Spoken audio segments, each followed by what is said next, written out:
Hey guys, tonight we're talking about crack cocaine, a drug so devastating it managed to accomplish in 5 years what most epidemics take decades to achieve. It rewrote American drug policy. It reshaped policing. It doubled the prison population. And it did all this while being essentially the exact same drug as powder cocaine, just cooked differently. That's the absurdity we're unpacking tonight. The same molecule, with the same chemical formula, creating two completely different legal realities. One version got you invited to Wall Street parties, the other got you a federal prison sentence that could outlive some marriages. But before we get comfortable, take a moment to like the video and subscribe if you enjoy these slow, absurd tales. Drop a comment telling me where in the world you're lying right now, perhaps tucked under a blanket, halfway between curiosity and sleep.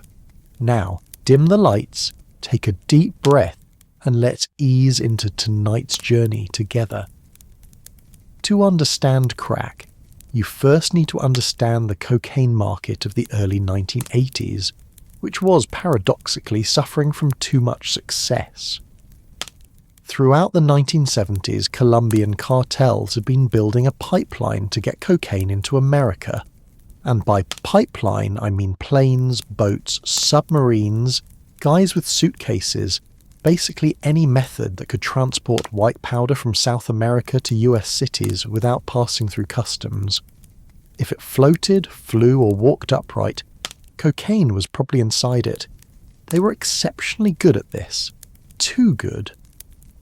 By 1980, so much cocaine was flooding into Miami and other coastal cities that the price had dropped by 80%. Dealers were sitting on mountains of product they couldn't move.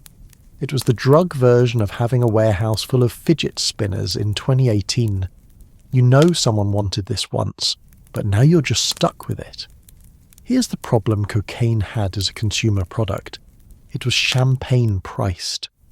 The target customer was Wall Street guys and Hollywood executives, people who thought nothing of dropping $100 to feel incredible for an hour.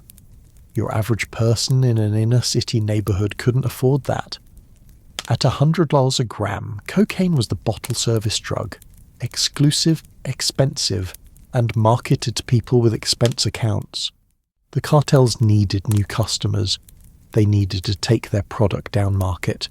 They needed essentially the McDonald's model, cheaper product, higher volume, more locations. They needed to crack open the market. And someone, somewhere, figured out exactly how to do that. With baking soda. The chemistry of crack is almost insultingly simple. Take powder cocaine, mix it with baking soda and water, heat it up, let it cool into hard rocks. That's it.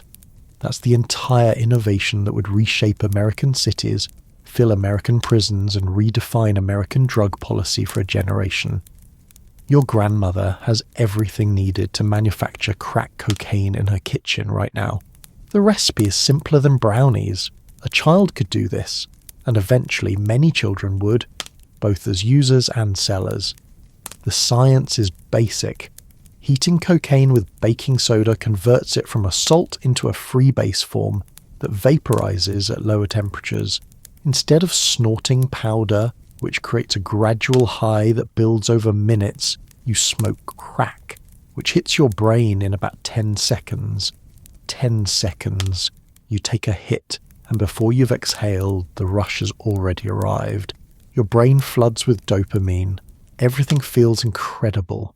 You're briefly the most confident, most euphoric, most alive person who has ever lived. It's like God reached down and personally high-fived your nervous system. Then, about 10 or 15 minutes later, it's gone, and you feel terrible, and you want it again. Immediately, now, right now. This is called a reinforcement cycle if you're a scientist, or the greatest business model in drug history if you're a dealer. Short highs mean repeat customers, many repeat customers, sometimes the same customer every 15 minutes until their money runs out or their heart stops. But here's the real innovation: price point. Instead of selling a gram for $100, you could sell individual rocks for $5 or $10. Suddenly cocaine wasn't just for stockbrokers anymore. It was priced like a combo meal. The drug that had been the expensive plaything of the wealthy was now available to anyone with pocket change. Cocaine had been a country club. Crack was a drive-through window. Same product, new packaging, whole new customer base. Crack didn't need marketing. It marketed itself, spreading through word of mouth like a particularly effective and horrible franchise operation. It showed up in Miami first, then Los Angeles, then New York, then Detroit, Houston, Atlanta, Philadelphia. By 1985, the DEA reported crack was available in 28 states. By 1987, all but 4. 3 years to achieve near-complete national distribution, with zero advertising budget and complete illegal status. To put this in perspective, Starbucks took over 2 decades to reach all 50 states. Crack beat them by about 15 years, without a single commercial or logo or loyalty card, just product quality and word of mouth. If crack had been a legitimate business, Harvard would be teaching case studies about it. The speed was partly chemistry. The high was intense enough that users became evangelists, and partly economics. Selling crack required almost no startup capital. $50 could get you in the game.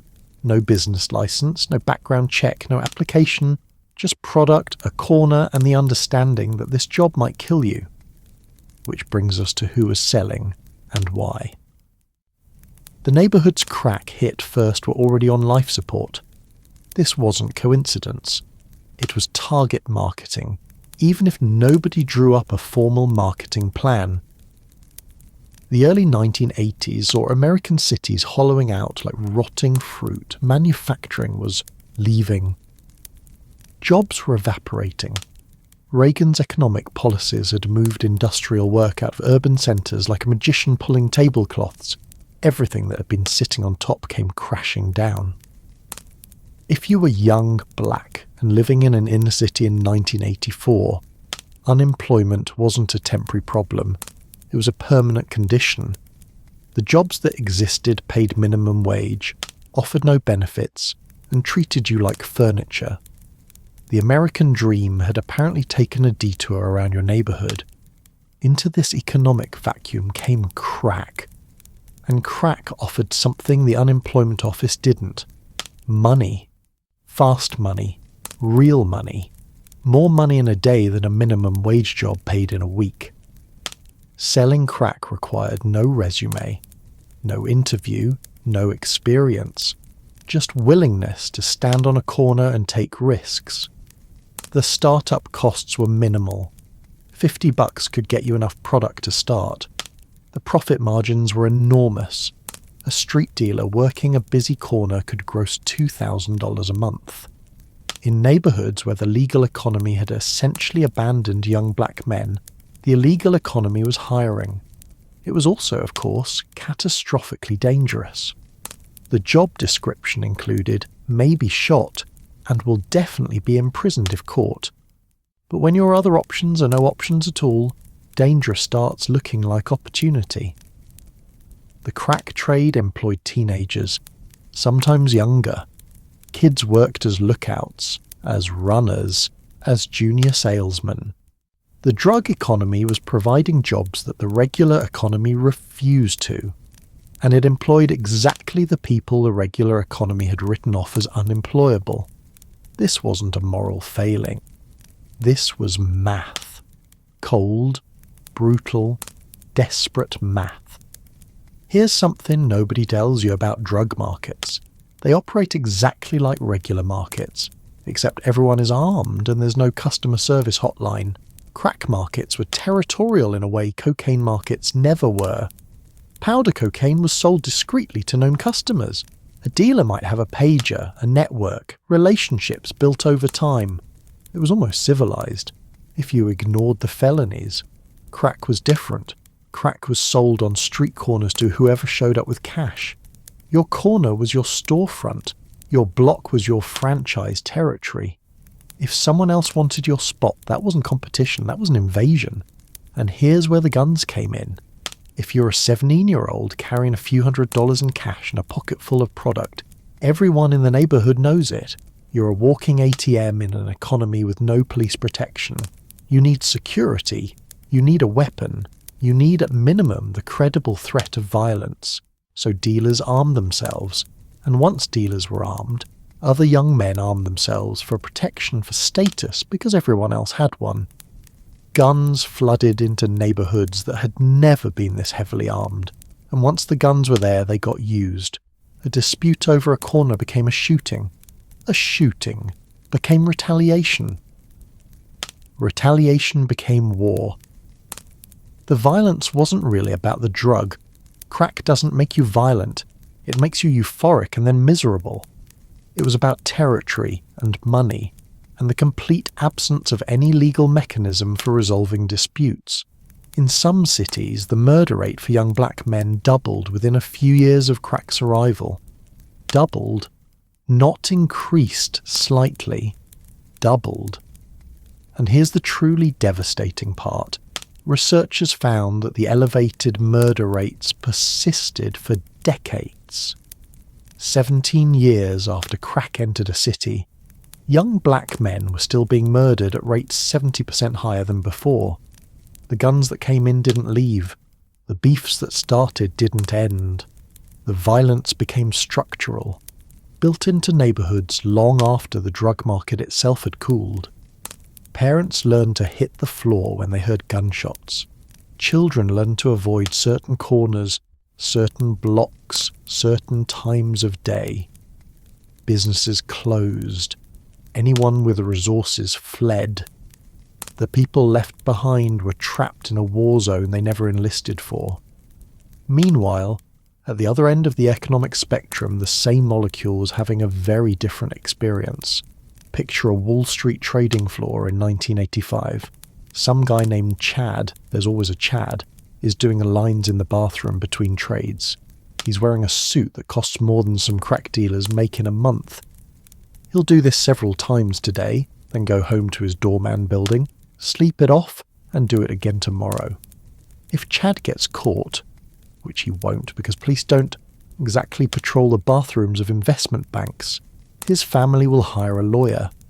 There will be talk of youthful indiscretion and stress and treatment options. His career will probably survive. His life will definitely continue. Same drug, same molecule, same effects on the brain. But Chad was snorting the respectable version. The version that came in powder form, cost real money, and was consumed by people who looked like lawmakers' children. Nobody called powder cocaine an epidemic. There were no news specials about the devastation it was causing in the Hamptons. No politicians demanded mandatory minimums for the investment bankers who were hoovering up product like human vacuum cleaners. This wasn't because powder cocaine was safer. Pharmacologically, they're identical. Same addiction potential, same cardiovascular risks, same capacity to destroy lives. Plenty of wealthy users developed serious problems, ruined their careers, destroyed their families. But when a stockbroker overdosed, it was a tragedy, a promising life cut short by poor choices. When a crack addict died, it was a statistic, another casualty in the war on drugs, barely worth mentioning except as evidence that the war should intensify. The drug wasn't different. The users were different, and that difference would shape everything that came next. The media discovered crack in 1985, and what followed was the journalistic equivalent of a collective nervous breakdown. A New York Times article in November 1985 introduced crack to the broader American public, and within months every network was running stories. Time magazine called crack the issue of the year. Newsweek declared it the biggest news story since Vietnam and Watergate. Networks aired special reports with names designed to maximize terror. 48 Hours on Crack Street, Cocaine Country, The Plague Among Us. If you've ever wondered what a moral panic looks like in real time, this was it. Complete with ominous music, shaky handheld footage of urban streets, and experts willing to say absolutely anything on camera. The coverage had a pattern. Reporters parachuted into inner-city neighbourhoods, filmed poverty and crime and addiction, and presented it all as a horror story happening somewhere else, to other people who probably deserved it somehow. The images were almost always black faces in urban settings. The stories emphasised danger, violence, and social decay. Coverage of powder cocaine among wealthy whites had been almost admiring. A dangerous but glamorous excess, the price of playing hard in the fast lane. Coverage of crack was apocalyptic. These weren't people struggling with addiction. They were a plague, a menace, a threat to civilization itself. Charles Krauthammer, a Pulitzer Prize-winning columnist at the Washington Post, wrote in 1989 about a bio-underclass, a generation of physically damaged cocaine babies whose biological inferiority is stamped at birth. That's not some fringe blogger. That's the Washington Post, describing drug users as genetically inferior, subhuman. The media didn't just report on crack.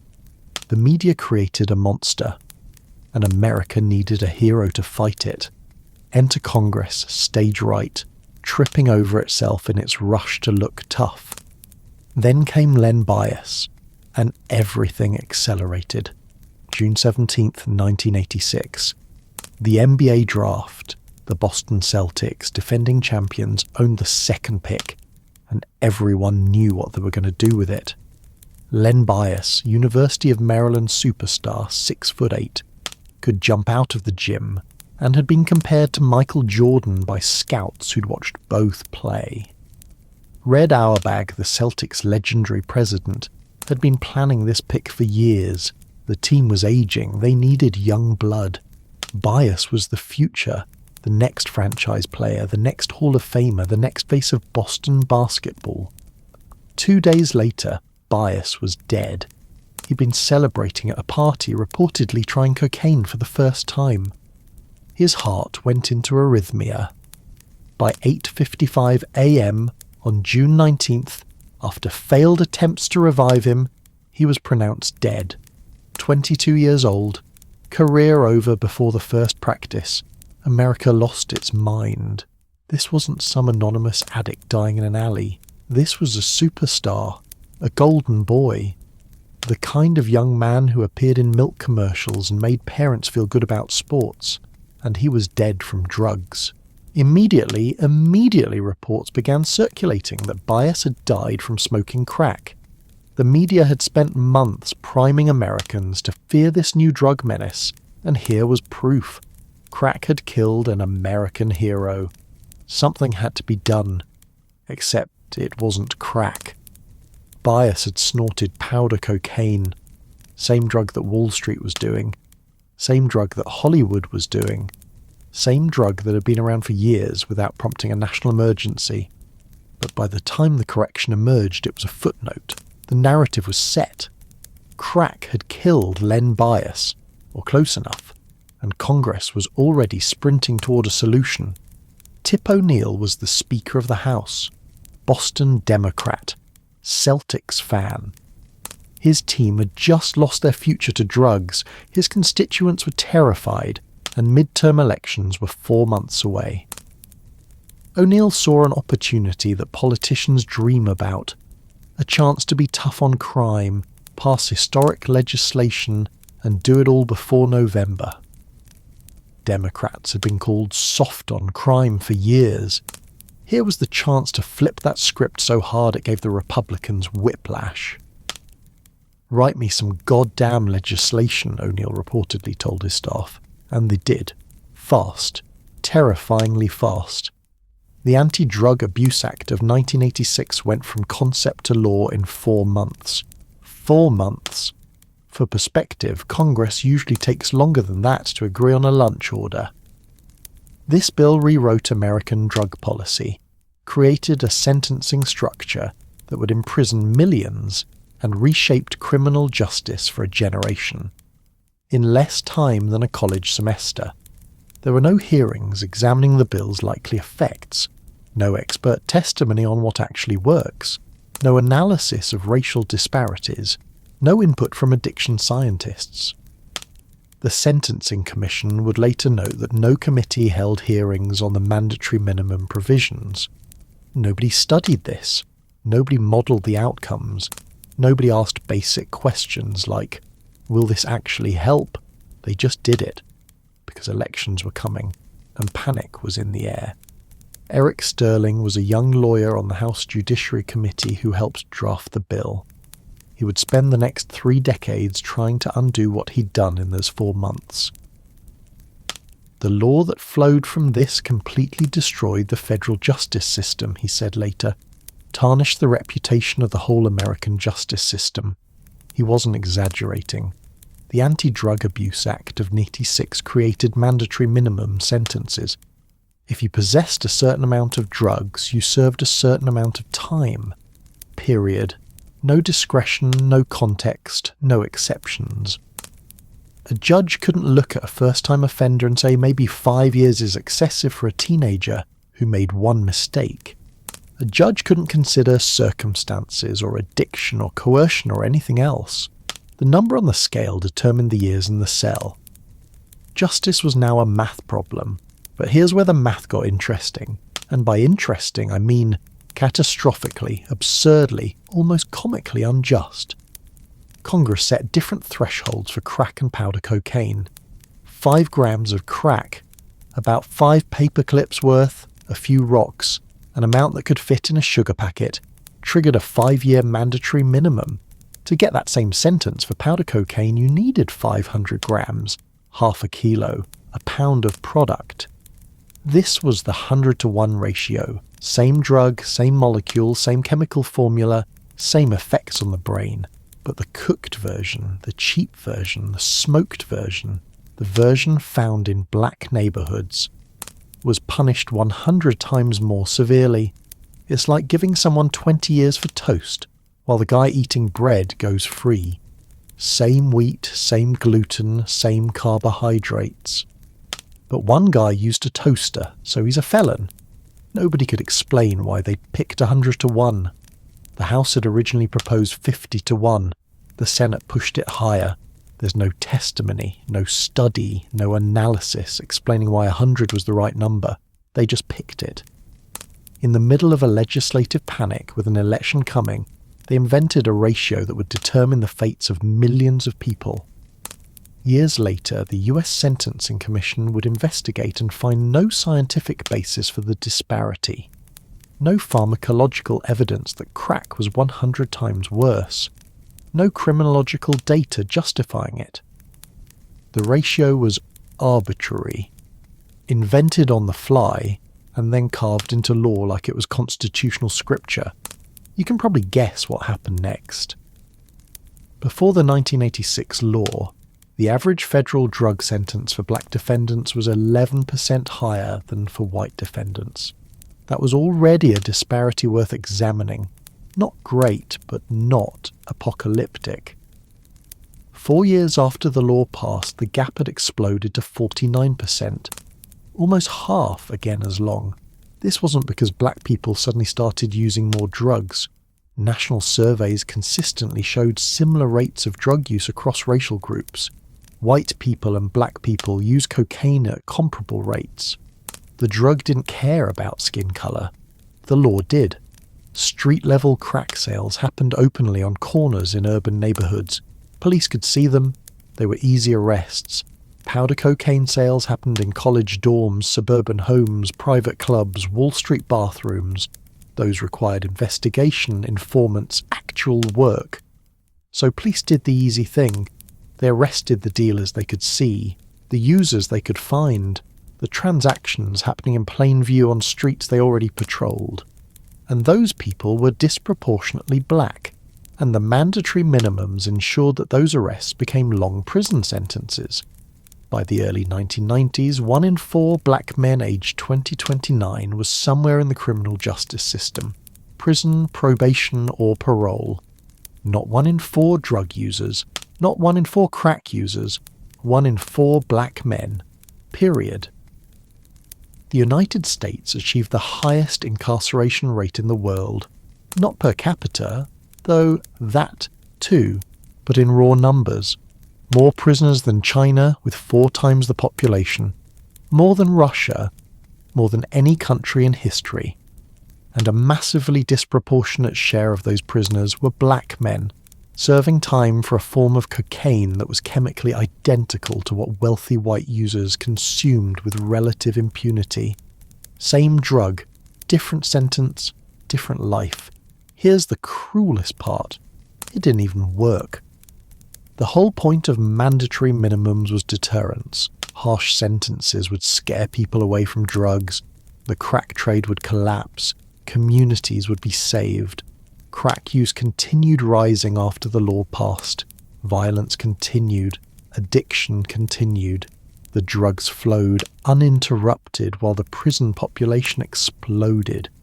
America was building prisons faster than schools and filling them faster than it could build them, and the drug market didn't even notice. The people Congress claimed to be targeting, the kingpins, the cartel leaders, the drug lords, mostly evaded the mandatory minimums. They had lawyers, they had leverage, they could negotiate. A cartel boss with information to trade could cut a deal. A street corner kid with nothing but a crack rock had nothing to offer. So the street corner kids went to prison. In massive numbers. 73% of federal crack defendants had only low-level involvement in the drug trade. Not kingpins, not masterminds, lookouts, runners, users. Teenagers standing on corners because someone told them they could make more in an afternoon than their mothers made in a week. These were the casualties of a law written in 4 months to win an election. They're still in prison. Some of them have been there for decades. Some of them died there. Some of them got out as old men, their lives behind them, their families scattered, their communities hollowed out. The law didn't stop the epidemic. The epidemic ended on its own, the way epidemics do. Markets saturated, users aged out or died, communities developed resistance. The law just made sure that while the epidemic burned itself out, as many black men as possible went to prison. Mission accomplished, apparently. In 1985, a doctor named Ira Chasnoff published a study in the New England Journal of Medicine. He'd followed 23 babies. 23, not 23,000, just 23. Born to mothers who use cocaine during pregnancy. The babies showed some developmental differences in the first few months of life. That was the finding. 23 babies. Some differences. Early months. In scientific terms, this was a preliminary observation worth following up on. In media terms, this was apparently enough evidence to declare an entire generation doomed. What happened next was the scientific equivalent of the telephone game, except instead of whispering "purple monkey dishwasher" around a circle, America whispered, "These children are biologically doomed monsters" across every newspaper in the country. The sample size was smaller than a kindergarten class, but nobody let that stop them from making predictions about millions of children. The media took that tiny study and ran with it, like they'd stolen something. Which, in a way, they had. They'd stolen nuance, context, and basic statistical literacy and replaced them with terror. Crack babies became the phrase of the moment. News anchors said it with the gravity usually reserved for declaring war. Magazine covers featured it in fonts designed to induce nightmares. The images were always the same. Tiny, trembling infants, tubes and wires everywhere, representing a generation supposedly so damaged they would never function in society. Charles Krauthammer, writing in the Washington Post, not some fringe publication, the Washington Post, described crack-exposed children as a bio-underclass, whose biological inferiority is stamped at birth. Read that again. A Pulitzer Prize-winning columnist called babies biologically inferior in a major newspaper. and nobody fired him. Nobody even seemed particularly bothered. The predictions were apocalyptic. These children would overwhelm the school system. They would fill the prisons. They would be incapable of love, of learning, of basic human connection. They were, according to the experts quoted in every story, essentially doomed from their first breath. Society should prepare for a wave of damaged humans who would drag down everything they touched. One columnist predicted that crack babies would cost the nation $100 billion in special education and social services. Another expert claimed they would be like zombies, unable to feel emotion or form attachments.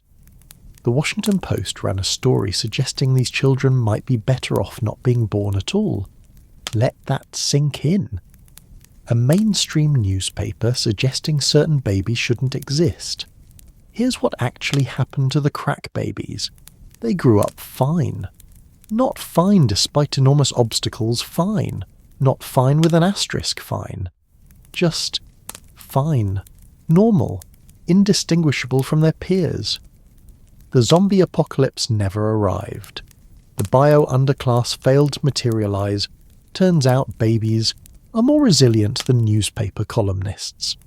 Starting in the late 1990s, researchers began conducting actual long-term studies, not 23 babies for a few months, but thousands of children followed for years and years.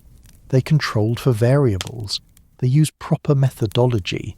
They did the science that should have been done before everyone started screaming about biological underclasses. Revolutionary concept. Studying something before declaring it an existential threat.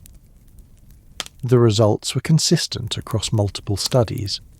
Prenatal cocaine exposure, on its own, had minimal long-term effects. The developmental differences seen in infancy mostly disappeared by school age. By the time these kids were teenagers, researchers couldn't reliably distinguish the cocaine-exposed children from control groups. The monsters everybody had been warning about were just kids, regular kids, kids who liked cartoons and hated homework and grew up to be regular adults. What did predict bad outcomes? Poverty, neglect, lack of prenatal care, unstable housing, violence in the home, all the things that often accompany drug addiction but weren't caused by the drug itself. A baby born to a crack-addicted mother living in poverty had challenges, absolutely. But those challenges came from the poverty and instability, not from some permanent neurological damage. The problem wasn't the cocaine. The problem was being poor in America, which has always been its own kind of developmental obstacle. Dr. Hallam Hurt at the University of Pennsylvania followed a cohort of cocaine-exposed children for over 20 years. Her conclusion, delivered with the exhaustion of someone who'd spent 2 decades disproving hysteria: poverty is a more powerful influence on the outcome of inner-city children than gestational exposure to cocaine. Poverty.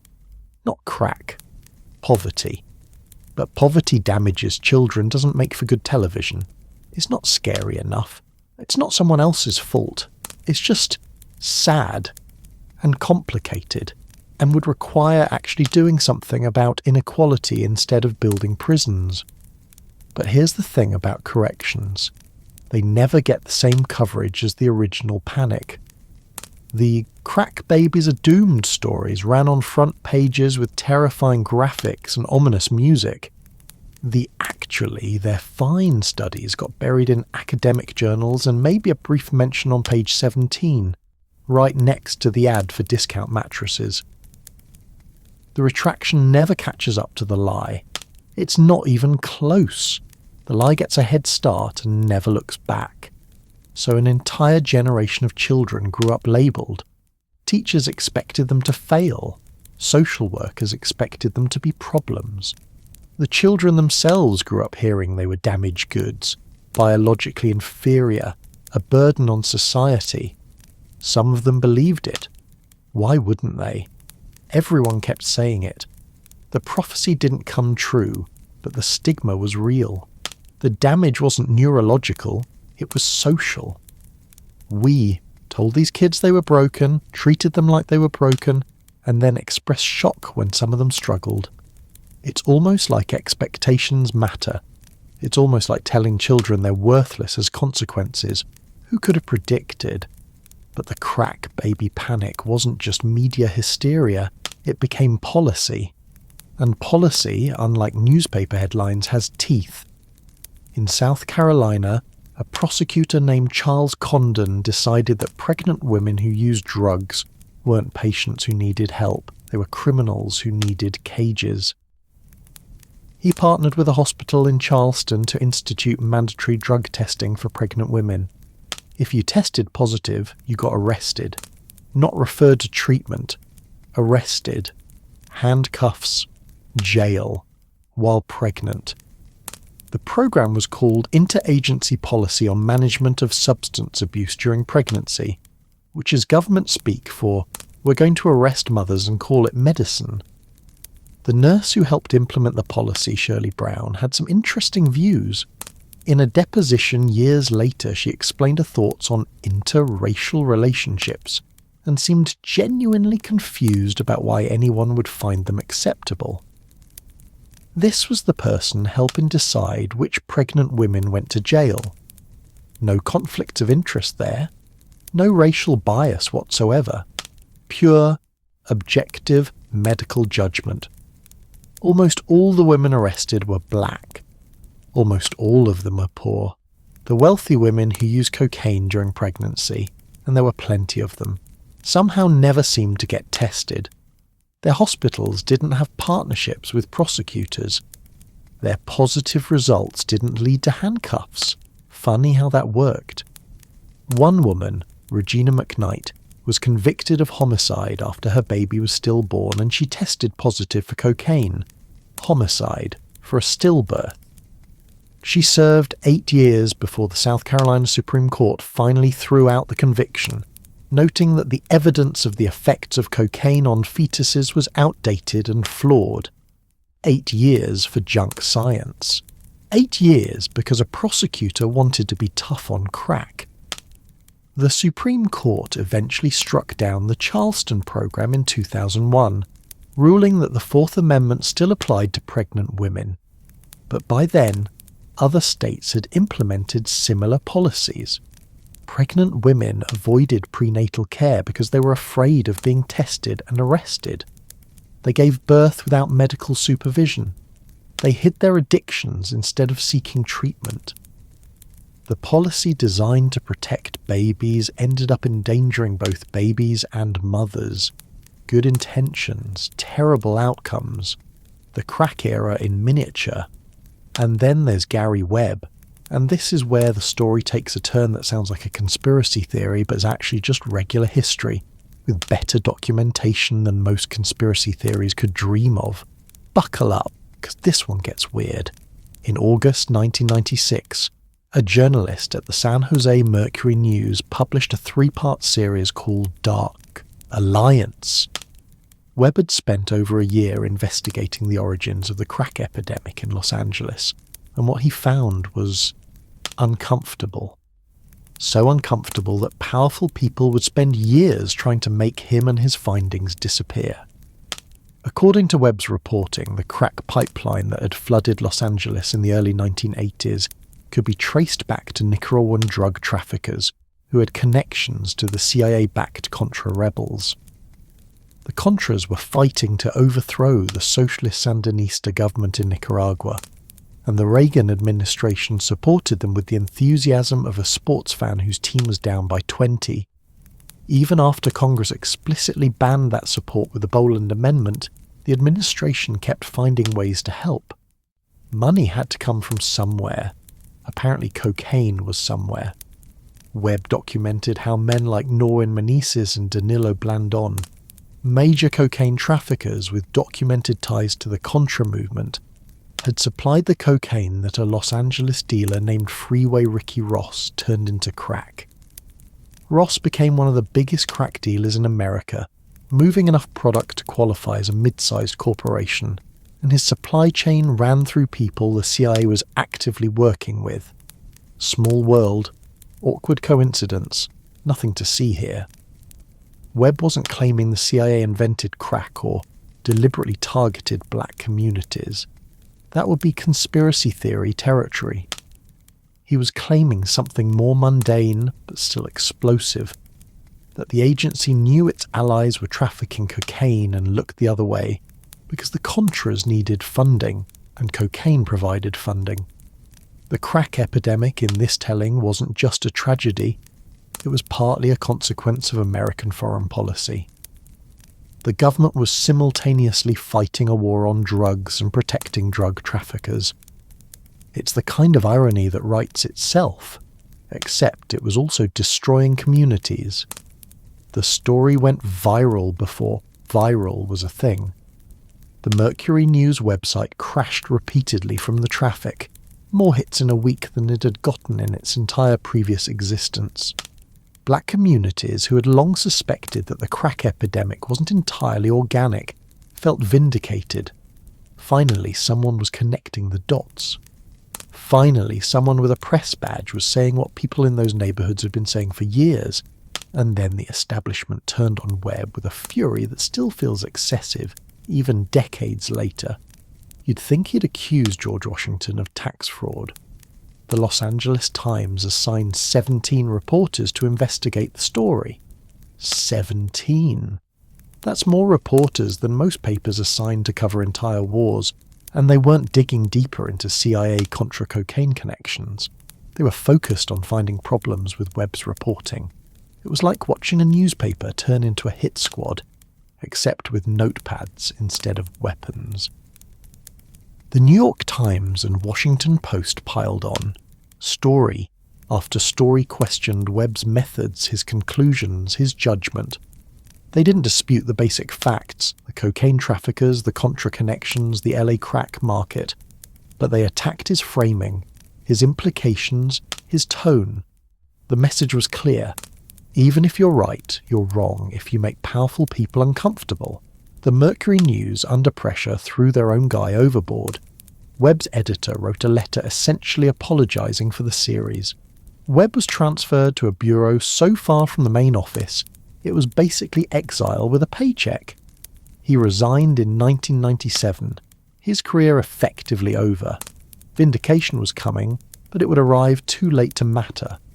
Here's what's interesting, and by interesting I mean infuriating. 2 years later, the CIA's own Inspector General released 2 reports on the matter. The reports confirmed the essential elements of Webb's story.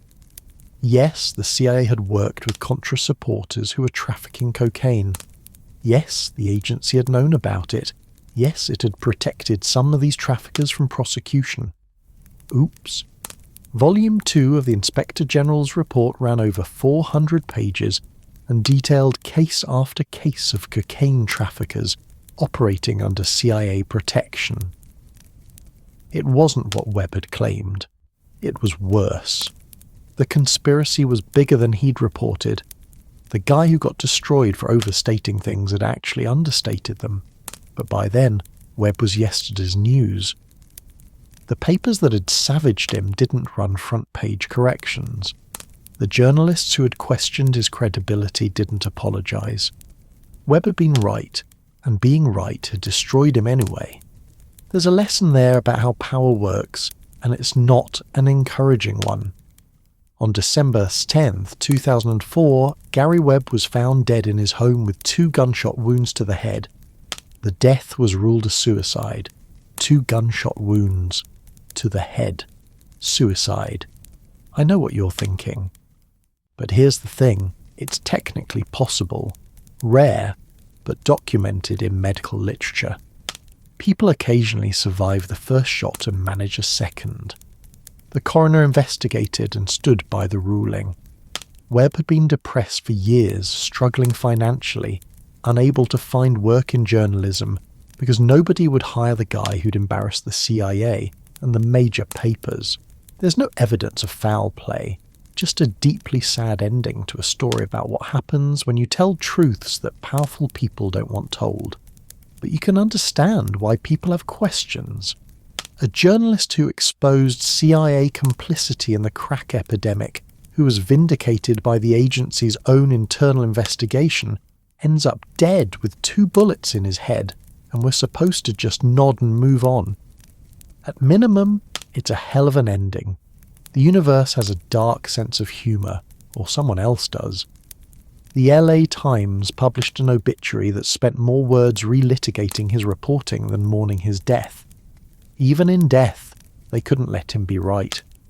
Here's where we need to talk about what happened when America faced another drug epidemic, because the comparison tells you everything you need to know about what the crack response was really about.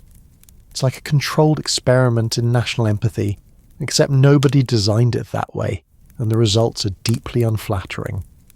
The opioid crisis began building in the late 1990s, accelerated in the 2000s, and by the 2010s had become the deadliest drug epidemic in American history. More overdose deaths per year than crack ever caused. More addiction, more devastation. Communities hollowed out. Families destroyed. Entire regions that looked like sacrifice zones for pharmaceutical company profits. Towns where the main industry had become dying. The victims were disproportionately white, rural and suburban, living in places called things like real America by politicians who needed their votes, the kind of people who had voted for the politicians who built the war on drugs, the kind of people whose kids went to schools with police officers who did just say no assemblies and meant it. The kind of people who had watched the crack coverage in the 1980s and felt afraid of those people in those neighbourhoods, grateful that it wasn't happening here. Now the epidemic was in their neighbourhoods, in their medicine cabinets, in their kids' bedrooms. And suddenly, miraculously, America discovered compassion. It was like finding a $20 bill in an old jacket, except the jacket was national drug policy, and the $20 was the basic human decency we'd apparently been storing in there for emergencies. The language changed first, and watching the language change was like watching a magic trick in slow motion. You could see exactly how it was done, but somehow it still worked. Crack users had been addicts and crackheads and super predators, a term that implied they weren't quite human, that they were some new species of dangerous animal that needed to be caged for public safety. Opioid users were people struggling with substance use disorder. Same brain chemistry, same desperate compulsion, completely different vocabulary. Crack addiction was a moral failure, a crime, a choice that deserved punishment. Opioid addiction was a disease, a medical condition, something that could happen to anyone, your neighbour, your cousin, your high school valedictorian. It could happen to good people, which was apparently a category that hadn't included crack users. News coverage of the opioid crisis featured sympathetic portraits of victims, grieving families clutching photographs, high school photos showing promise cut short, stories about the football player who got hooked after a sports injury, the honour student who made one bad decision, the grandmother who never meant for this to happen. The people dying were someone's child, someone's neighbour, someone who had made a mistake. They were humanised in ways crack users never were. Crack users had been statistics. Opioid users were tragedies. When crack hit, politicians competed to propose longer sentences. When opioids hit, politicians competed to propose more treatment funding. The same members of Congress who had voted for mandatory minimums in the 1980s now gave speeches about the need for a public health approach to addiction. Some of them used the exact opposite rhetoric they'd used 30 years earlier, apparently hoping nobody would check the archives. Nobody did. In 2017, President Trump declared the opioid crisis a public health emergency. Not a criminal emergency, a health emergency. The distinction mattered. Public health emergencies get funding and compassion. Criminal emergencies get prisons and punishment. The administration's rhetoric emphasized treatment, recovery, and supporting victims. Attorney General Jeff Sessions, who had spent his entire career pushing harsh drug sentences, who had literally said, "Good people don't smoke marijuana," suddenly discovered that weights and measures don't work for addressing addiction. Apparently, they only worked when the addicts were the right colour. The hypocrisy was breathtaking. Not because the opioid response was wrong, it was actually closer to what the evidence says works. Treatment is more effective than incarceration. Public health approaches save more lives than criminal justice approaches. The science had been saying this for decades. The problem wasn't the new compassion. The problem was where the old compassion had been hiding.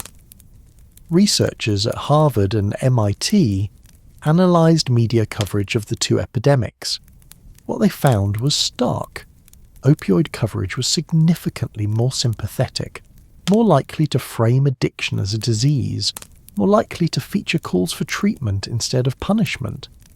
The difference wasn't subtle. It was obvious to anyone paying attention. Same drug mechanism. Opioids and cocaine both hijack the brain's reward system. Same desperation of addiction.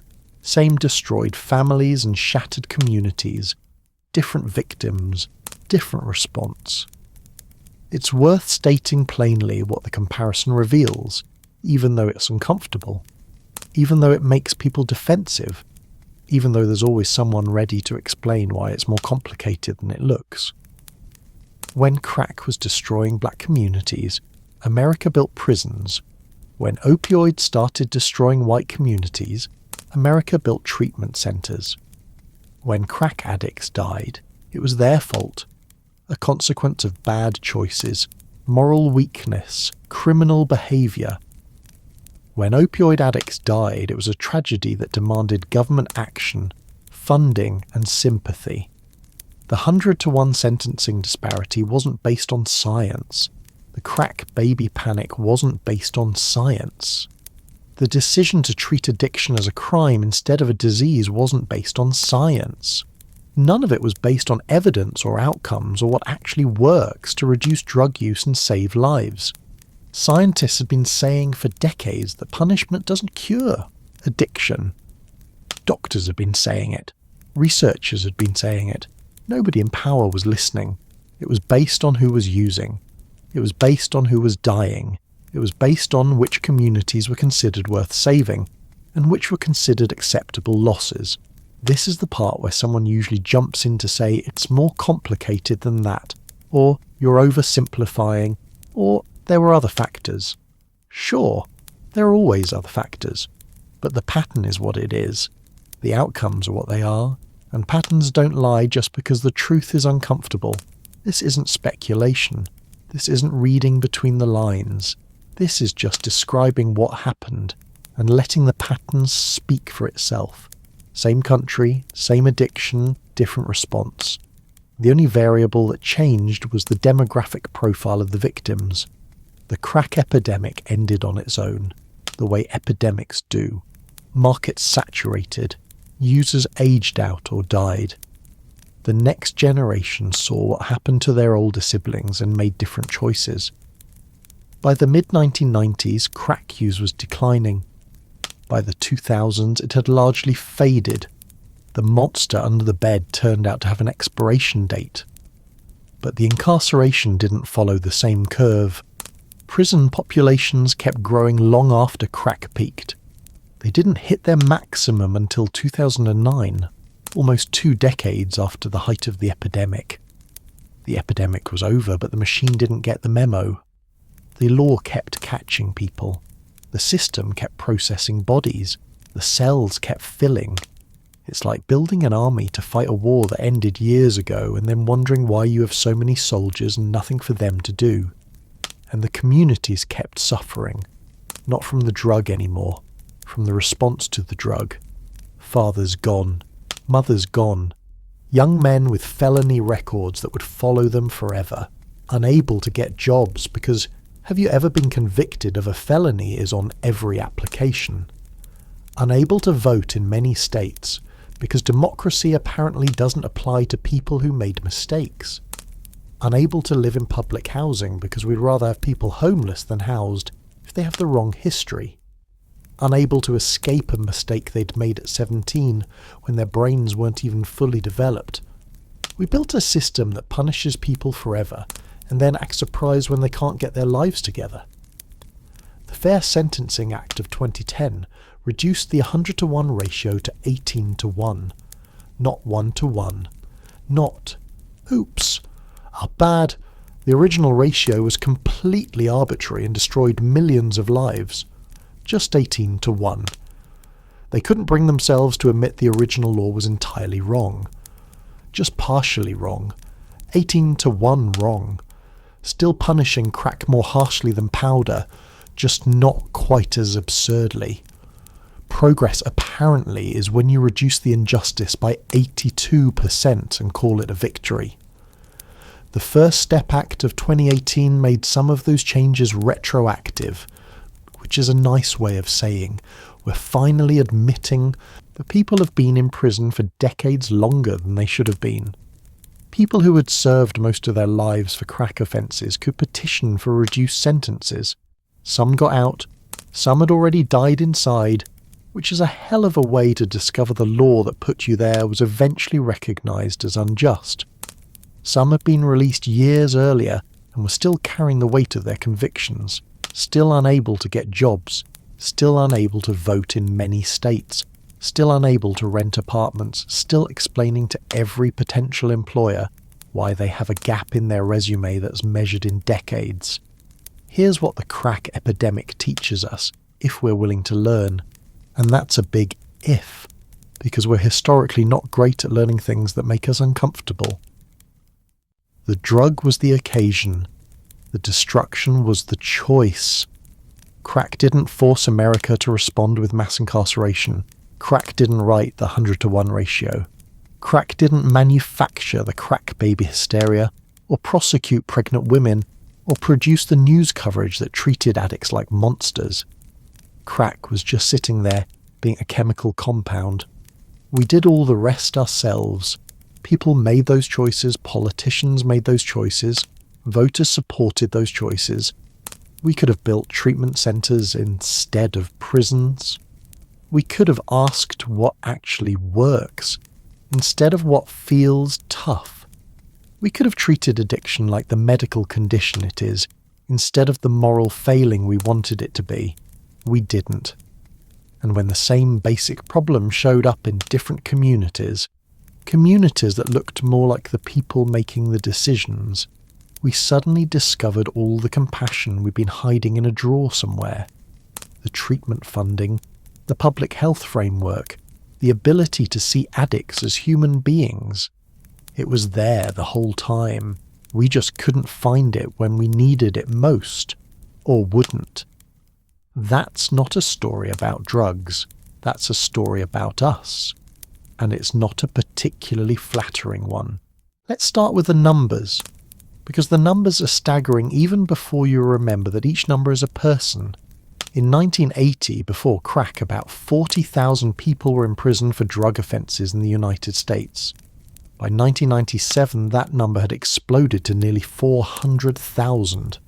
10 times as many people in less than 2 decades. If that growth rate had applied to literally anything else, college enrollment, home ownership, life expectancy, we'd have called it a miracle. Instead, we called it justice and kept building prisons. The prison population didn't peak until 2009, almost 2 full decades after crack use had started declining. The epidemic was fading, but the incarceration machine had its own momentum. It was like a train that couldn't stop even after it had passed the station. The conductors just shrugged and said, "Well, we're already going this direction." By the time anyone started seriously questioning whether this approach made sense, there were 2.3 million people behind bars in America. More than any country on earth. More than China, which has 4 times our population and isn't exactly known for its gentle approach to dissent. We became the world champions of imprisonment, and somehow that wasn't treated as the national embarrassment it obviously was. And the racial disparity wasn't subtle, It wasn't hiding. It wasn't a matter of interpretation. Black Americans were incarcerated at more than 5 times the rate of white Americans. For drug offences specifically, the disparity was even worse. Despite roughly equal rates of drug use across racial groups, and the surveys on this are consistent, black people were arrested, prosecuted and imprisoned at rates that made equal justice under law sound like a cruel joke carved into courthouse walls. Lady Justice wasn't blind. She was just looking in one direction. But statistics are abstract. Let's talk about what this actually looked like in a neighbourhood. Let's make it real. Imagine a block in Baltimore, or Detroit, or South Central LA in 1992. A typical block, nothing special. Maybe 40 houses. In a normal American neighbourhood, you might have 1 or 2 people with criminal records. On this block by the early 1990s, you might have had 1 or 2 houses without someone who'd been touched by the criminal justice system. That's not a typo. The exception had become the rule, the abnormal had become the normal. If you wanted to find a family that hadn't been affected, you had to look hard. The fathers were gone. Not all of them. That's a stereotype that does its own damage. But enough that their absence shaped everything. Kids grew up visiting their dads through glass partitions, talking on phones that cut out after 15 minutes, getting patted down by guards before they could hug anyone. That was their normal. That was what family looked like. Birthday parties happened in prison, visiting rooms with vending machine cake. Father's Day cards were mailed to facilities with numbers instead of addresses. Dear Dad at Federal Correctional Institution, Yath 47-832 doesn't fit on a Hallmark card, but families made it work. The mothers were left holding everything together, which is a polite way of saying they were drowning while being told to smile. Working 2 jobs, raising kids alone, trying to keep the lights on and the rent paid and the children fed and out of the same trouble that had swallowed their fathers. Single parenthood by policy, not by choice. Nobody asked them if they wanted to do this alone. Nobody gave them a vote. The grandmothers stepped in where they could, raising grandchildren when their own children couldn't, becoming parents again in their 60s and 70s, because someone had to and there was no one else. Retirement was for people whose families hadn't been dismantled by legislation. These women had planned to spend their golden years relaxing. Instead, they were doing homework help and parent-teacher conferences all over again.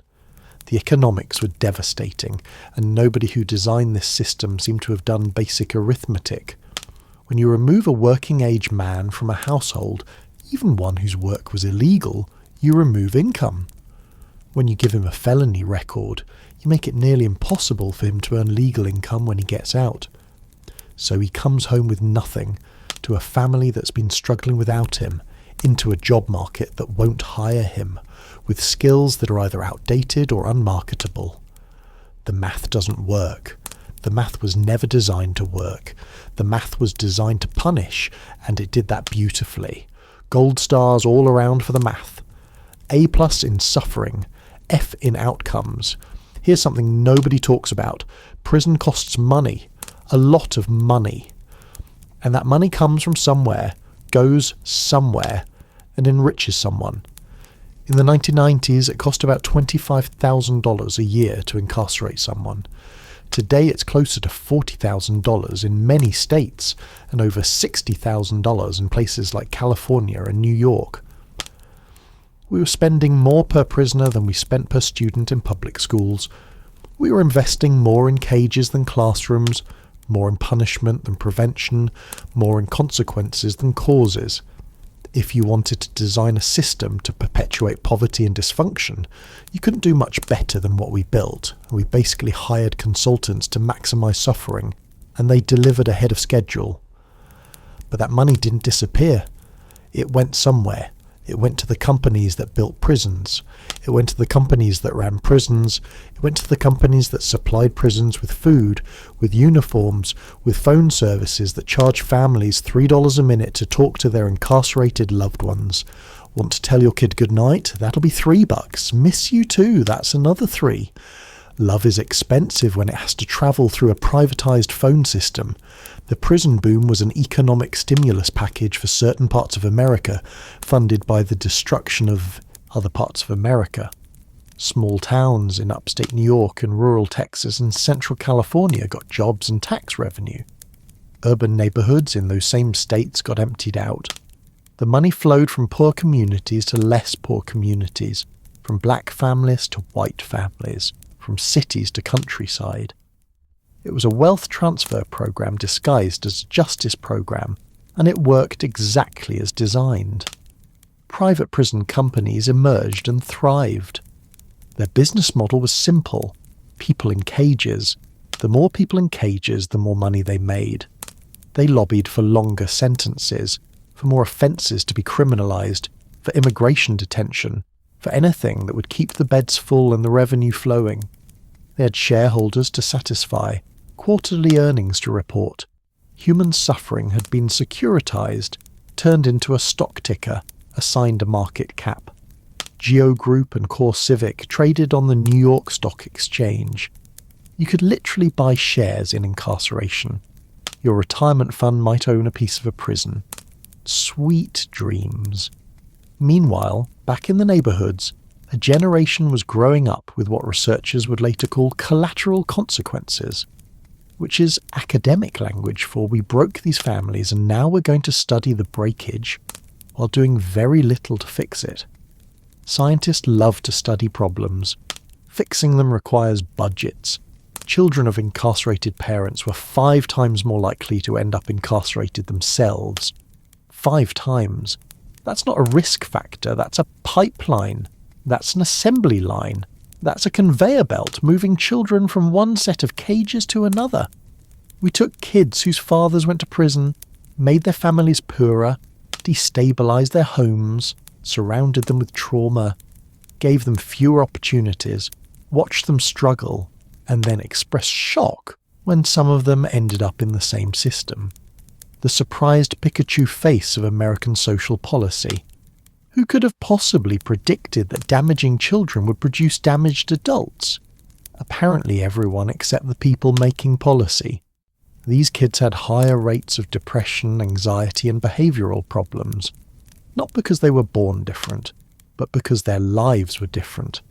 They did worse in school, not because they were less capable, but because it's hard to focus on algebra when you're worried about whether your mum can make rent this month, or whether your dad is safe in a place you've seen on TV and know is violent. Try concentrating on the Pythagorean theorem when your life is a triangle that doesn't add up. Try caring about history class when history is what destroyed your family. They were more likely to experience housing instability, more likely to go hungry, more likely to end up in foster care if their remaining parent couldn't cope. The system that took their fathers didn't provide anything to replace what it took. It just took. The trauma was transmitted like a genetic disorder, except it wasn't genetic. It was policy. You could trace it directly back to legislation, to votes, to decisions made by people in suits who went home to intact families every night. We created conditions that damaged children, and then blamed the children for being damaged. We destabilized families and then lamented the decline of the family. We removed fathers and then complained about fatherlessness. We built schools without resources in neighborhoods without jobs, and then wondered why kids weren't succeeding. The irony was so thick you could choke on it, and some people did. The cognitive dissonance required to not see the connections was Olympic level. Gold medal in not paying attention. And let's talk about what happened when people got out, because eventually most of them did get out. Prison sentences end. The punishment, however, continues indefinitely. A felony record in America is a life sentence without the prison cell. It follows you like a shadow that never fades. Try getting a job with a felony. Go ahead. Fill out applications and check that little box that asks if you've ever been convicted. Watch how quickly your resume moves from under consideration to the trash can. Studies have shown that a criminal record reduces callback rates by 50%. For black men with criminal records, the reduction is even steeper. You've served your time, paid your debt to society, and society has decided you still owe interest. Forever. Housing is nearly impossible. Most landlords run background checks. Public housing explicitly bans people with certain convictions. So you get out of prison with nowhere to live, no job prospects, and often no support system because your family's been struggling for years without you. Some people ended up homeless, sleeping in shelters or on streets, because the crime of having once sold drugs meant they couldn't rent an apartment 10 years later. Past tense crime, present tense punishment. Makes perfect sense if you don't think about it at all. Voting rights were stripped in many states. You went to prison where you had no voice. You got out, and in some states you still had no voice.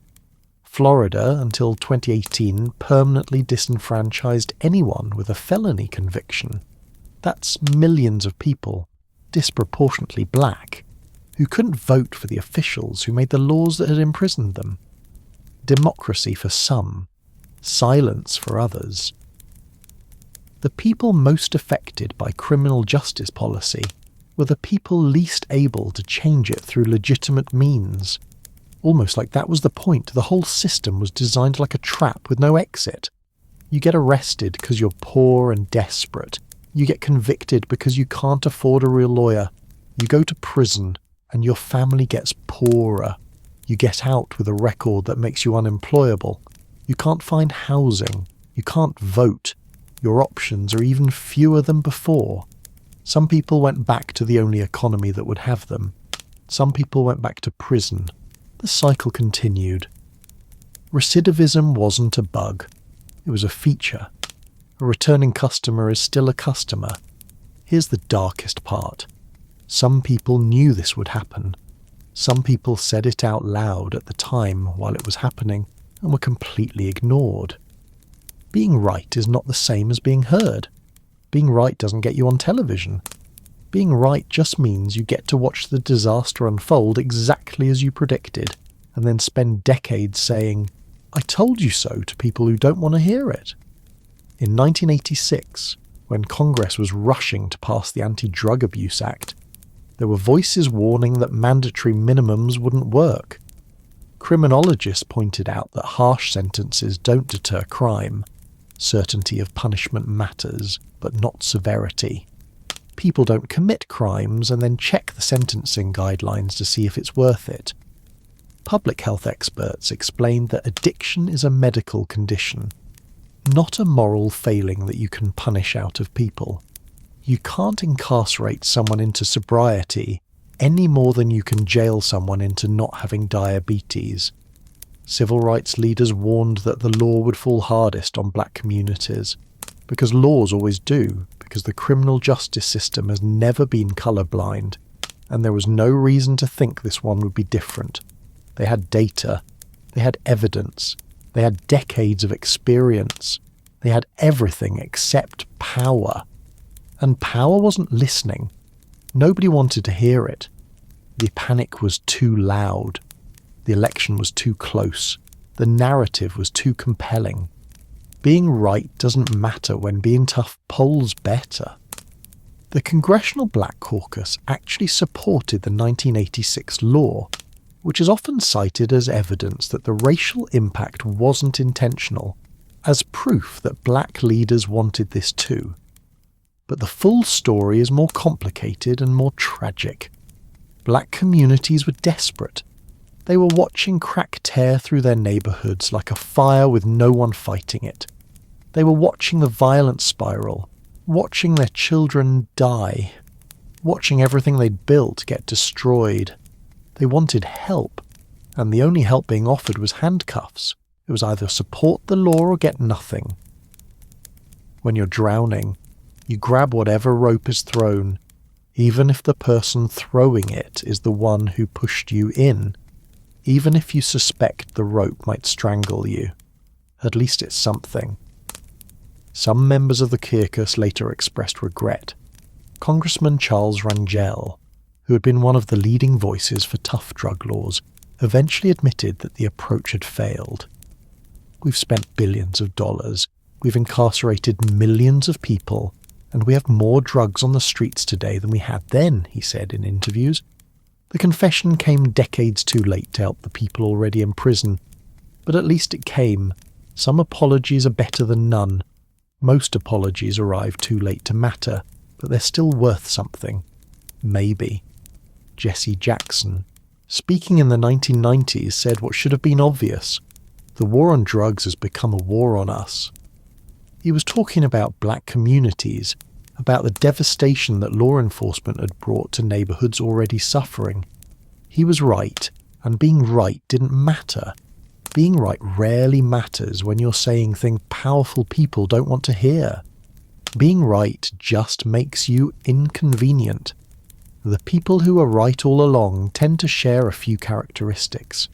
They were usually closer to the ground. They were community organisers, public defenders, social workers, nurses in emergency rooms, people who saw individual faces instead of aggregate statistics. They were the ones who saw what was actually happening, not the ones who saw crime footage on television and policy papers on desks.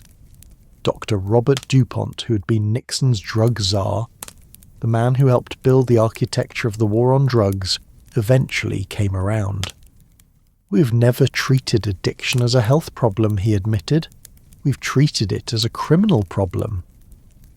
The man who had helped create the monster acknowledged that the monster was a monster. He wasn't alone.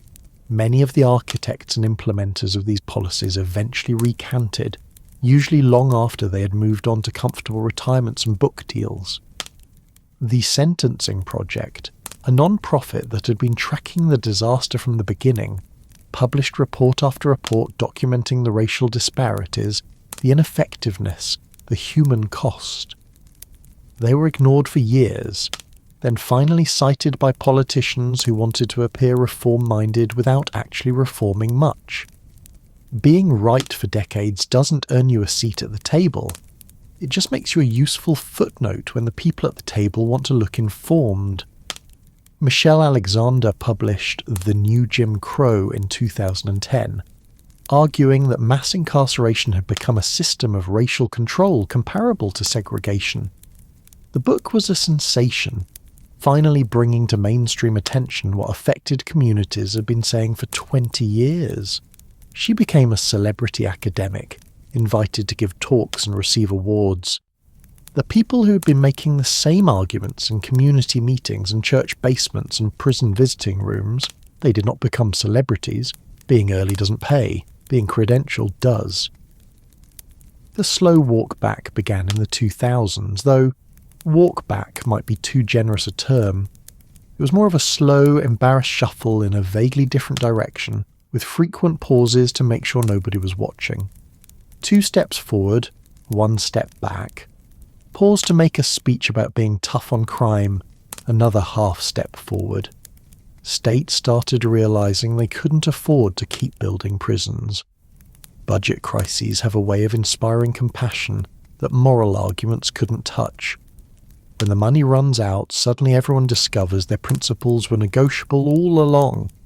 Texas, of all places, became a model for criminal justice reform, not because they suddenly developed empathy or read a book about mass incarceration, but because the budget simply couldn't sustain the incarceration rate. When Texas is telling you that you're locking up too many people, something has gone deeply, profoundly, historically wrong. That's like getting dietary advice from a competitive eater. That's like a casino telling you that you're gambling too much. Texas, the state that puts the execute in executive branch. The Sentencing Commission started chipping away at mandatory minimums case by case, guideline by guideline. Courts started questioning some of the more extreme sentences, judges writing opinions that read like apologies for what they'd been forced to impose. The crack powder disparity was finally reduced, not eliminated, just reduced, in 2010.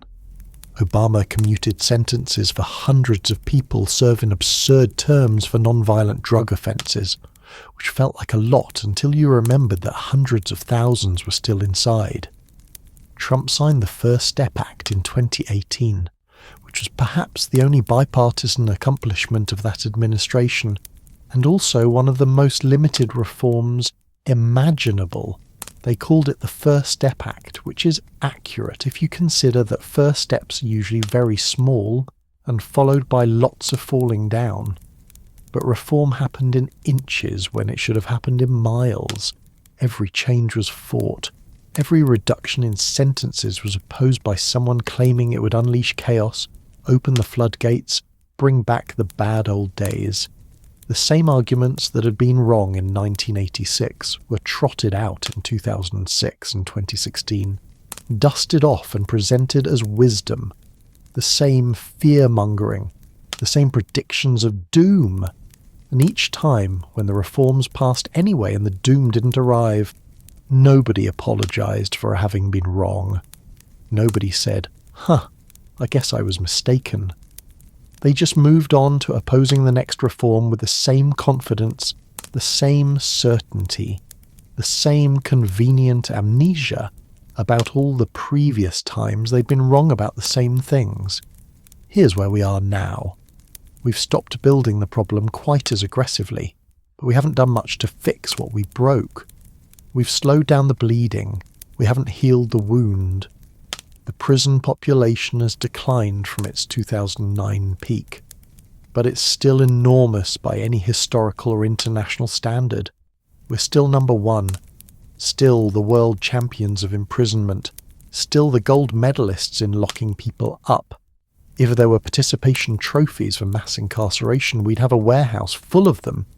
The racial disparities persist. The collateral consequences remain in place, built into law and custom like load-bearing walls that nobody wants to remove because the whole structure might collapse. The children of the crack era are adults now, in their 30s and 40s, many of them still carrying the weight of what happened to their families. They're trying to raise their own kids while dealing with a psychological legacy of growing up in chaos.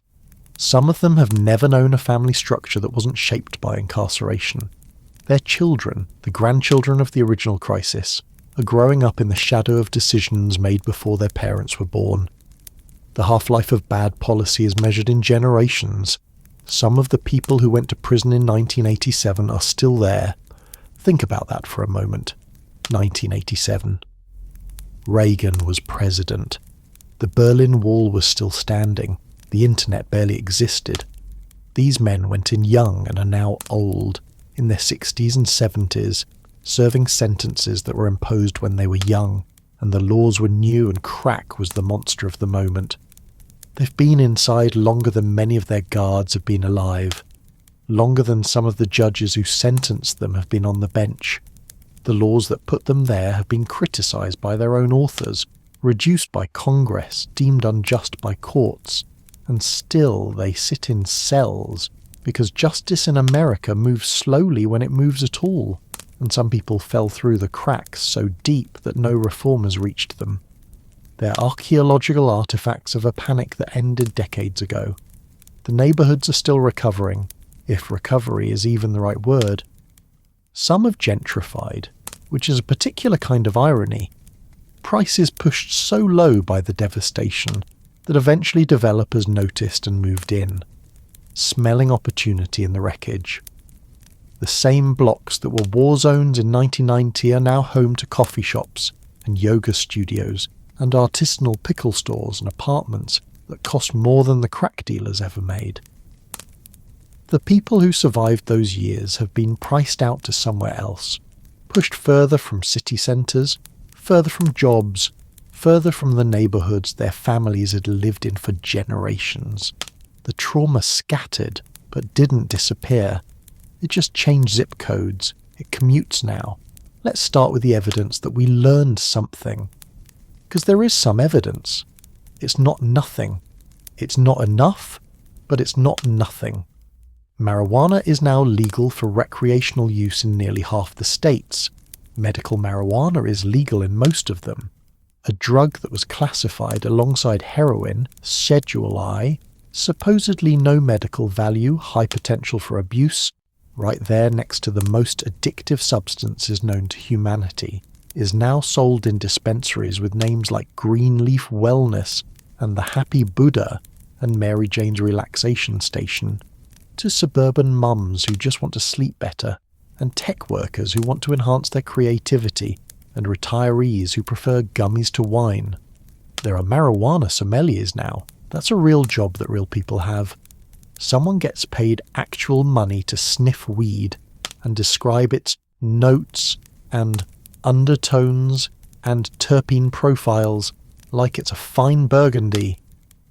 The same plant that sent people to prison for decades is now generating tax revenue, creating small business owners, and employing people called bud tenders, which is a word that didn't exist 20 years ago. Colorado has made more money taxing weed than they ever spent prosecuting it. California's legal market is worth billions. That's not justice exactly, especially not for the people still locked up for the same plant, but it's at least math that finally adds up. Some states have decriminalized possession of other drugs entirely. Oregon went furthest, treating drug possession as a health issue rather than a criminal one. You get caught with heroin in Oregon, you get a ticket and a referral to treatment, not handcuffs and a cell. Portugal did this 20 years ago and saw addiction rates drop, overdose deaths decline, and HIV transmission plummet. The evidence was there the whole time, just sitting there, waiting for someone to read it. Some places finally did. Criminal justice reform became briefly a bipartisan issue. Republicans discovered that prisons cost money, which turns out to be the most effective argument for compassion in American politics. Democrats discovered that mass incarceration was unpopular with their base. For a magical moment, everyone agreed that maybe locking up millions of people for non-violent offences wasn't the brilliant strategy we'd been told it was. The First Step Act passed. Some sentences were reduced. Some people came home to families that had been waiting for decades. Progress, however small. Baby steps, but steps. The language changed too. Addicts became people with substance use disorder. Drug abuse became drug misuse. The vocabulary of disease replaced the vocabulary of sin. This might seem like semantics, like rearranging deck chairs on a sinking ship. But words shape how we think, and how we think shapes what we do. Calling addiction a disease makes treatment seem logical. Calling it a moral failing makes punishment seem logical. The words matter. They always did. So, yes. Some learning happened. Some change occurred. Some people who would have gone to prison in 1990 didn't go to prison in 2020. That's not nothing. That's actual human lives that weren't destroyed by a system that had been destroying lives on an industrial scale. But here's the problem, and you probably saw it coming. Most of that learning happened after the victims changed colour. I keep coming back to this because it's impossible to avoid. It's the elephant in the room, except the elephant is made of statistical data and moral hypocrisy, and it's been standing there for 30 years. The crack epidemic devastated black communities, and America responded with handcuffs. The opioid epidemic devastated white communities, and America responded with sympathy. Same mechanism of addiction, same brain chemistry, same desperation, same destroyed families, same grieving parents and lost potential and communities torn apart. Different response. Radically, completely, obviously different response. When rural white communities started dying from opioids, suddenly addiction was complicated. Suddenly it was a disease that could happen to anyone who looked like a senator's constituent anyway. Suddenly the addicts were our neighbours and our children, instead of those people in those neighbourhoods. Suddenly we found the treatment funding that had been hiding in the budget the whole time. Suddenly law enforcement admitted that you can't arrest your way out of an epidemic. They discovered this the same way you discover something that's been sitting in your refrigerator for months. All of that was true during crack too. The science was the same, the addiction was the same, the humanity of the victims was the same. We just couldn't see it then, or wouldn't. The compassion was always available. We just kept it locked in a drawer marked for emergencies affecting people who look like us. When the opioid crisis forced that drawer open, we acted like we'd invented something new. We hadn't. We just finally decided to share. And now there's fentanyl. Because there's always something next. The universe has a cruel sense of humour when it comes to drug epidemics. Just when you think you've seen the worst, the universe says, "Hold my beer," and introduces something worse. Fentanyl is a synthetic opioid that's 50 to 100 times more potent than morphine. A dose the size of a few grains of salt can kill you. It fits on a fingertip. It looks like nothing. And it's being mixed into everything. Heroin, cocaine, counterfeit pills, sometimes drugs that have no business containing opioids at all. People are dying because they bought what they thought was Xanax at a party, and it was pressed with something that stopped their breathing before they could finish a sentence. They're dying because they snorted what they thought was cocaine, and it was cut with something designed for surgical anesthesia. It's like playing Russian roulette, except the gun looks like candy, and nobody told you there was a game. The death toll is staggering, and I don't use that word lightly. Over 100,000 overdose deaths in a single year, most of them involving fentanyl or its analogues. That's more Americans than died in the entire Vietnam War every single year, year after year. The crack epidemic looks quaint by comparison, which is a horrifying sentence to write, and a more horrifying thing to contemplate. Crack killed people slowly, through addiction and violence and poverty and the accumulated weight of desperation. Fentanyl kills people immediately, with efficiency that would impress a factory. No slow decline, no warning signs, just here one moment and gone the next. Sometimes mid-sentence, sometimes with the phone still in their hand. So what's the response? Have we learned? Does this look different than crack? Sort of. The fentanyl crisis has been treated more like a public health emergency than a crime wave, at least in the official rhetoric. There's more talk of treatment, of harm reduction, of naloxone distribution. Naloxone being the drug that can reverse an opioid overdose if you get there in time. Some cities have opened supervised injection sites where people can use drugs with medical staff nearby in case something goes wrong. The politics are still messy. Some people think harm reduction enables addiction, which is like saying seatbelts enable car crashes or lifeguards enable drowning, but the conversation has shifted. The punishment reflex hasn't disappeared entirely. It never does. There are still calls to get tough, to crack down, to seal the border, to execute drug dealers. Some politicians never met a crisis they couldn't respond to with longer sentences and angrier press conferences, but the dominance of that approach has weakened. The evidence that it doesn't work has piled up too high to ignore entirely, though some people are certainly trying. We might be learning, slowly, painfully, with a lot of unnecessary death along the way, but maybe learning. The jury's still out, and the jury is us. Of course, none of this helps the people who already paid the price. Learning doesn't work retroactively. Knowledge doesn't have a time machine. The men who went to prison in 1987 and are still there, some reforms have reached them, but not all. The system moves slowly, like a glacier made of paperwork and indifference. Applications take years. Appeals get denied. Sentences get reviewed and then upheld because the judge retired, or the law has a technicality, or nobody can find the original file. Some of them will die inside, serving sentences that were imposed under laws that have since been changed, criticised, and partially repealed. They're trapped in the past while the present moves on without them. They're living monuments to mistakes nobody wants to admit were mistakes. The families that were torn apart don't get untorn.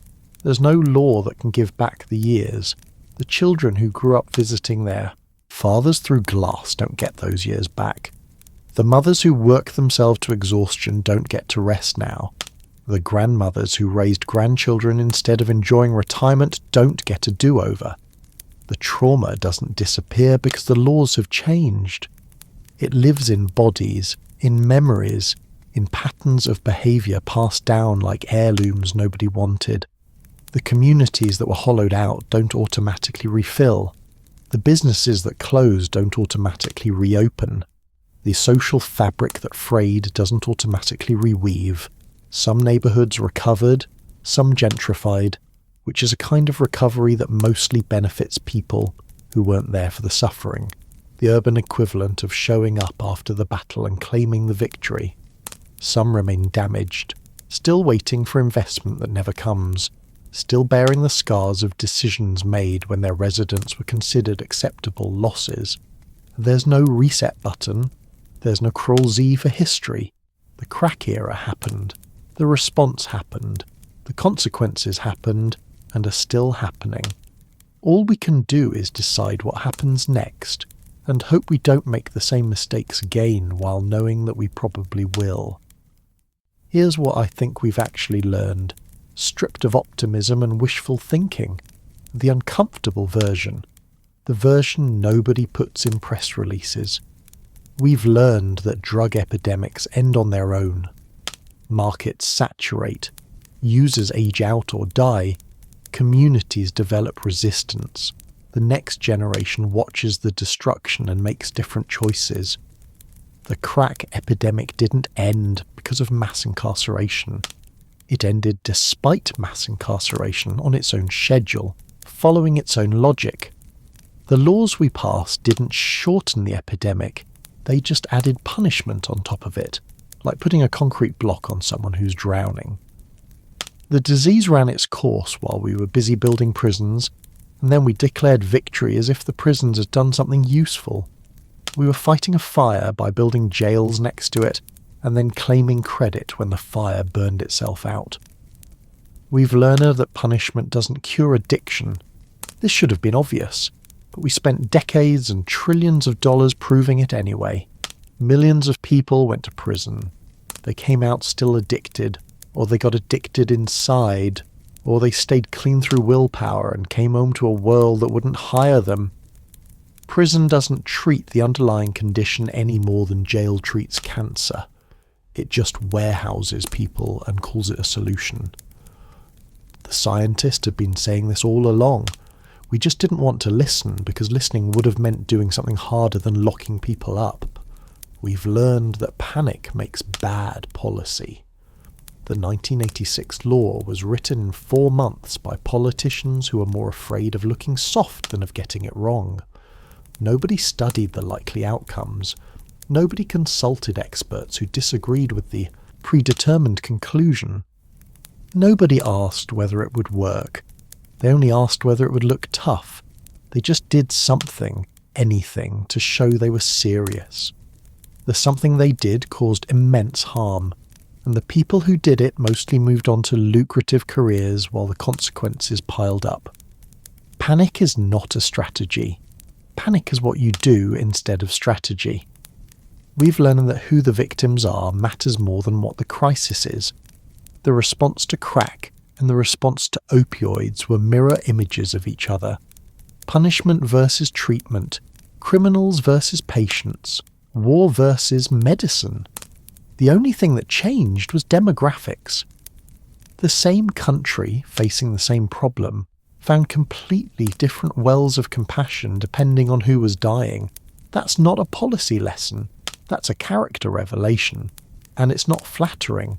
But learning something and applying it are different things. And I'm not convinced we've actually changed at the level that matters. Watch what happens the next time a drug associated with a marginalised community becomes a problem. Watch the language in the news coverage. Watch the policy proposals that come out of Congress. Watch whether we reach for handcuffs or hospital beds. Watch whether the victims get humanised with family photos and tragic backstories, or demonised with mugshots and crime statistics. The machinery of mass incarceration is still there, oiled and ready. The private prisons are still there, still trading on the stock market, still needing bodies to fill beds to satisfy shareholders. The politicians who built careers on being tough on crime are still there, or their intellectual descendants are, waiting for the next wave of fear to ride into office. The instinct to punish, to cage, to respond to fear with force, that's still there too, coiled in the national psyche, waiting for the next panic to activate it. We've reformed around the edges. We've softened some sentences.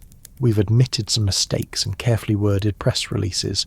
But we haven't dismantled the system that made those mistakes possible. We haven't addressed the underlying logic that says punishment works even when it doesn't. We've patched the holes without questioning why the ship was designed to sink certain passengers. The test will come. It always does. Some new drug, some new crisis, some new wave of fear will wash over the country. And when it comes, we'll find out whether we actually learned anything, or whether we just got tired of this particular disaster and moved on to worrying about something else, while the same machinery waited in the wings. I want to end with the people, because that's where this story really lives, not in policy papers or sentencing guidelines or academic debates about what went wrong. In people, in specific humans who got caught in the gears of a system that wasn't built to help them. I think about the teenager in 1986 who stood on a corner because there were no other jobs and nobody was offering any. He made a choice that seemed rational at the time. Fast money versus no money, risk versus certainty of poverty.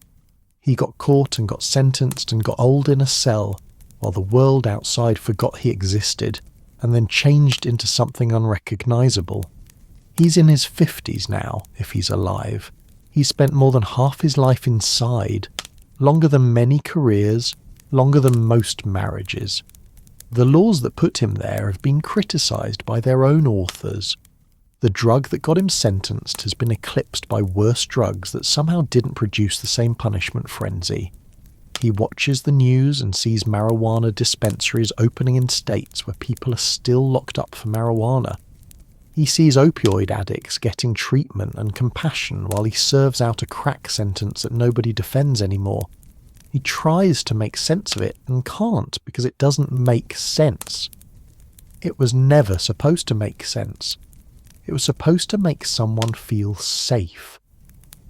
I think about the mother who raised kids alone while their father was locked up, who worked double shifts and still couldn't keep the lights on, who got old before her time and tired in her bones. She did everything right, everything the system told her to do, and it still wasn't enough, because the system wasn't designed for her to succeed. It was designed to punish, and punishment ripples outward like waves from a stone hitting everyone nearby. I think about the children who grew up thinking prison visits were normal, who learned early that the law was something that happened to people like them, who carried that knowledge into adulthood and passed it to their own kids like a curse they couldn't break. Their parents now, in their 30s and 40s, they're trying to break the cycle, trying to give their children something different, trying to build something from the rubble their parents were handed. I think about the communities that are still here, still surviving, still stubbornly resilient despite everything that's been thrown at them. That's the part that never makes the news, the persistence, the adaptation, the refusal to disappear. The crack epidemic tried to destroy these neighbourhoods. The response to it tried to finish the job. And yet people are still there, still building lives, still raising families, still hoping, still laughing, still human. That's not a policy victory. That's a testament to something deeper, something that survives even when the systems designed to protect you decide to destroy you instead. Here's what the crack epidemic teaches us, if we're willing to sit with it. The drug was real. The damage was real. The fear was real. but the response was a choice. We chose punishment over treatment. We chose incarceration over investment. We chose to see addicts as criminals rather than patients. We chose to protect some communities and sacrifice others. We chose, and we could have chosen differently. Those choices weren't inevitable. They weren't the only options available. Other countries faced similar drug crises and responded differently with different results. Other approaches existed, treatment-based, community-based, evidence-based, and were ignored because they didn't satisfy the emotional need to punish someone. The path we took was a path we selected, and we selected it for reasons that had less to do with effectiveness than with politics, fear, and the unspoken question of whose lives counted as valuable. The crack epidemic didn't destroy a generation by itself. We did. We used the epidemic as an excuse, as a justification, as a cover story for things we wanted to do anyway. The drug provided the occasion. We provided the destruction. The chemistry was inevitable. The policy was optional. And here's the hardest part. We could do it again. We have the capacity to make these same mistakes with the next crisis and the next one after that. The question isn't whether we've learned. Some of us have, clearly. The question is whether we'll remember, whether the lessons will hold when fear comes knocking again, whether compassion will extend to everyone or just to the people who remind us of ourselves. I started this story by saying crack cocaine accomplished in 5 years what most epidemics take decades to achieve. That's true. But the real story isn't about the drug. The drug was just a chemical compound doing what chemical compounds do when they interact with human nervous systems. It didn't have intentions. It didn't target anyone. It just existed. The real story is about how we responded. The panic, the laws, the prisons, the generations of consequences that we're still living with and still sorting through. The real story is about what we chose when we had choices, and what those choices revealed about who we are. The same molecule that got you invited to Wall Street parties got you a federal prison sentence if you cooked it with baking soda. That disparity tells you everything you need to know about what we were really punishing. It wasn't the drug. It was never the drug. It was the people who used it. It was their poverty, their neighborhoods, their faces on the evening news. The crack babies who were supposed to be a bio-underclass grew up fine. The predictions were wrong. The science was wrong. The panic was manufactured. The children survived despite being written off before they could walk. Turns out humans are resilient. Even when you tell them they're doomed, they have a habit of proving you wrong. The journalist who traced the crack pipeline to CIA-connected operatives was destroyed by the establishment, then vindicated by the evidence, then found dead with 2 bullets in his head. The truth didn't protect him. The truth rarely protects anyone who threatens the wrong institutions. But the truth remains true even when the truth-teller is gone, and when the same addiction showed up in different communities, we discovered compassion we didn't know we had, or didn't want to use. The capacity for mercy was always there, we just rationed it by zip code and skin tone, and who was voting in which district. So here we are at the end. I don't have a neat conclusion for you. History doesn't do neat conclusions. It does complications, contradictions, and consequences that ripple forward until they become someone else's problem. The crack story doesn't have an ending, because it's not over. The people who lived through it are still living with it. The policies it spawned are still on the books, even if softened around the edges. The lessons it offers are still being tested, even if occasionally acknowledged. The question isn't what happened. We know what happened.